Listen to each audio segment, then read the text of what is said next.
He's in for it today. He's got it going on. Got the groove. He is. You are in the groove. He is Damien Farrell from Damien Farrell Design Group. I didn't know you could chair dance. That's great. Oh, I can chair. Well, chair dancing. How akin to lap? No, never mind. You look fantastic. All right. You know, you've heard of Nightmare on Elm Street, the movie, and I think anyone who's ever remodeled their house or tried to redo any kind of rehab project, you know what a nightmare it can be. And for Damien, this goes back many, many years. Fortunately, many, many years. What, yes. 1989? 1989, yes. Nightmare on 2nd Street, Ann Arbor style. Right. And so it's all these years of therapy I can now finally talk about it. He is Damien Farrell with Damien Farrell Design Group. He's a local architect, and each week we talk about design and how it impacts our lives. And we've been really focusing on homes lately. It's so central to many of us in our being and our welfare. And everyone wants a nice home. You want your home to be the way you envision it, that works well for your family. It can be awfully hard to do that remodel job to even get it started. And in your case, this was at 442 2nd Street here in Ann Arbor. Correct. 1989. And this was an original cottage that dates back to the early days of Ann Arbor, right? Yes, the original portion of this was what they called one of the workers' cottages. And if you look at some of the early hand illustrations of the city of Ann Arbor, you can actually identify, because of the street grid, this little workers' cottage, which essentially was just a rectangular building with a simple pitched roof. And that formed the heart, or I shouldn't say the heart, this thing didn't have much heart in it. It formed the center of a composition that essentially got built around it as the years went by. My first question is, what were you thinking? I mean, why did you buy this? Well, I'll set the scene. So 1987, October of 1987, I arrived from South Africa, getting ready, to live the American dream, right? 1987, I would have been 26 years old, immigrated. I've got about $300 in my pocket. I mean, it's a classic story, except of course I didn't come by boat. I came by 747. But so I arrived, and this was the beginning of my American dream. And so every architect, this is our business. We buy the worst house in the best area, remodel it, put it on the market, make money, do it again, do it again, do it again, and so that was the theory and the idea behind it. It ended up being a very expensive lesson in real estate and in development, in many ways. So I have all these wonderful anecdotes about this whole period. But I have to confess that even to this day, I cannot and will not drive down 2nd Street, because if I go anywhere near my skin, I start to get, I have to then go back to therapy again.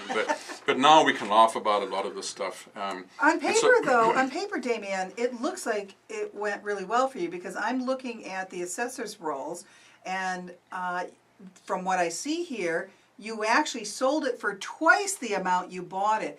The story that's not told on paper is what you put into it. What I put into it. And this is, when we're dealing with this, so let's take it to the current moment, when we're dealing with people who are doing renovation work. Okay. This is an essential and very important part of evaluating your work. Where, what is the line between investing and spending? Well, when you're doing it for yourself, like I was, I just automatically assumed I was investing. The real estate market was pretty hot at that time.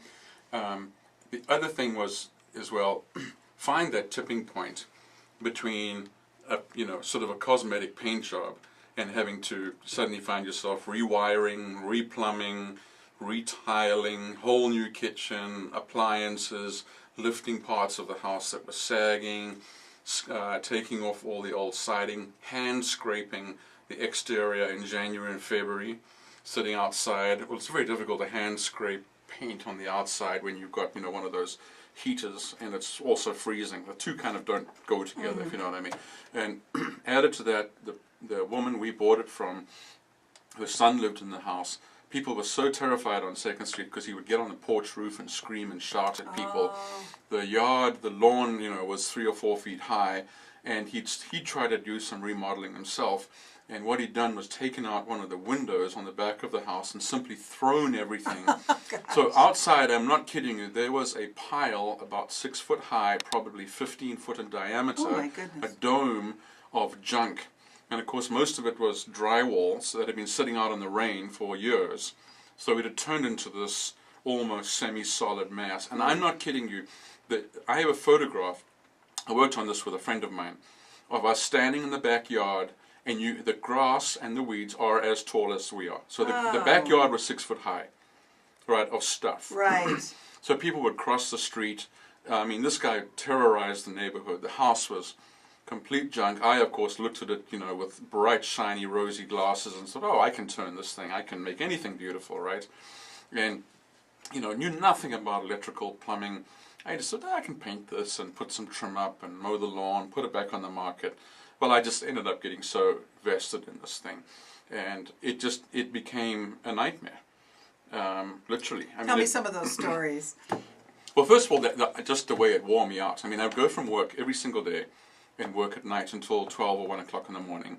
And then every weekend, I had 2 workers that I found who were a story unto themselves, characters. One of them completely toothless, and the minute he'd done something, he would scream at the top of his voice, "Ain't that just a thing of ultimate beautyosity?" And so he'd, hammer a nail, and you'd hear this, and so I'd buy these guys breakfast every morning at the old Jonathan's, Old Jackson Road, and we'd plan our day. And then I would take Sundays off. But I did this for 2 years, so I literally got myself completely and utterly worn out and exhausted. Oh, but you were a young buck back then. I was a young buck back then, and I kept going. I stuck with it and got it done. But some of the anecdotes. So we have this huge pile of stuff in the back. So I rent a dumpster.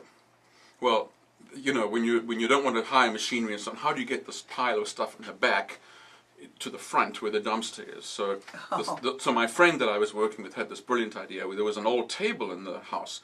We took the table and we put it a little way away from the dumpster. Then we got a couple of 2x12s and we made a ramp up onto the table, and then we made a ramp from the other side of the table up into the dumpster. No. So you would start in the backyard, you'd load your wheelbarrow, and you'd make a sprint, right, a run for it. And you'd go up the ramp, across the table, up the ramp, and the wheelbarrow, the wheel would catch on the edge of the dumpster, and you just had to grab the handles and it would empty.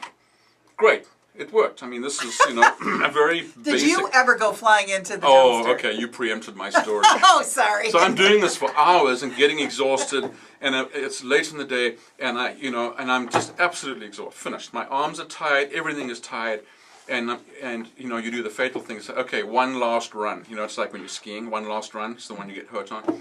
So I go sprinting. I run up the first ramp.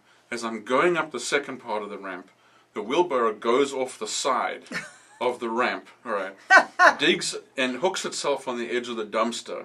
The 2 handles of the wheelbarrow stick into my stomach and flip me over into the dumpster. Oh my, on top of all of this stuff. Oh, were you hurt? Yes. Oh. That one took a few stitches. Oh my God! You live and learn. That's the whole point in these projects. And every time you do a job, you get better at these kinds of things. Yeah. If this can happen to architect Damien Farrell, it can happen to anyone. Yeah. What else happened in there? No one in the neighborhood really knew. It was a very quick transaction that we did with this guy's mother. So we got him out of the house. No one really knew what was going on. We pulled the demolition permit, stuck the demolition permit up in the window as you're supposed to do, but it was on the porch, so you really couldn't see it from the street. You had to come up close. And we went out, bought Sawzall and big hammers and all that sort of stuff. Excuse me. And on a Sunday morning, we start demolition work, the 2 of us. We can't wait to get in there, right? So we're in there with Sawzall, cutting things down and open and pulling stuff down and making one heck of a racket. Right, and all for the neighbors, all you could see was stuff coming out of the front door, right, onto the lawn. And next thing, you hear wow, wow, wow, wow, and it's a police car. Oh no! Has pulled up on the front lawn. No! These 2 guys, the 2 police, had jumped out of the car. They crouched down behind their mirrors and they got their weapons drawn, yelling, "Come out!"